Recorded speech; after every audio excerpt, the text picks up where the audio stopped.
You're watching Gold Rush and a Rush, and we're recapping the Season 4 episode, Medevac.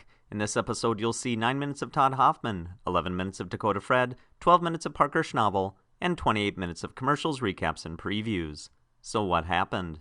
Parker commits on his plan to give up his current cut and mine Fantasyland, despite it being 1.5 miles away, 3 times as far from the wash plant as their current cut. Real miner Tony Beets arrives to test the old cut, which Parker assumed had no more gold. Within moments, Tony finds 7 flakes of gold and angrily confronts Parker, which instantly becomes the scariest moment of Parker's life. But Parker ignores his advice. Wait, what? And continues with his plan to mine Fantasyland.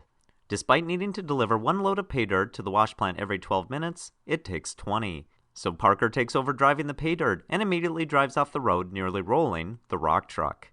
They rescue the truck and finish their 1,000-yard test run.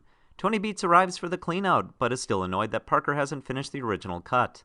The results? 32.75 ounces. Tony Beets refuses to take his 15% as such a small amount is a waste of his time. So instead, Parker pays Tony the entire royalty on the promised 800 ounces in order to buy his freedom and mine his own way.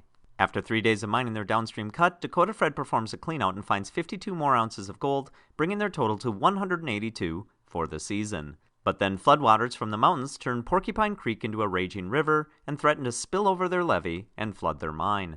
Declaring it too dangerous to mine, Fred heads to Cahoon Creek and discovers the ground Dustin has been mining is 99% granite, which explains why Dustin has found no gold. Fred identifies a fault line between 2 mountains which he believes has gold, but is 1,000 feet from where Dustin is mining. So Dustin is forced to drag his wash plant across 6 creeks to the new site. 1 foot into his hole, he discovers sand and gravel. 10 feet down, he finds bedrock. After a 10-yard test run, he pans the results and finds gold. Todd Hoffman continues to mine for diamonds, though why is anyone's guess. 5 hours into their day, the water pressure on the lavador suddenly drops because their water pump has caught on fire. The fire is extinguished, but the pump will need new fuel lines and a new tank. Rushing back for parts, Hoffman crew member Brian crashes his motorcycle and dislocates his elbow. He'll need to be evacuated, but there is no helicopter available, so they find a plane. But will it be able to land on their short runway? Of course it can. 2 days later, they perform a cleanout and find 20 diamonds. Diamonds so small they might cover a pinhead. A really small pinhead. Best lines. The Hoffmans fight for their mining lives, only to be tested by disaster after disaster. That creek is on a rampage. I have nothing nice to say, so I don't want to say anything. Parker has bought his freedom, but at a price. You know what? We might not be dead. Yet.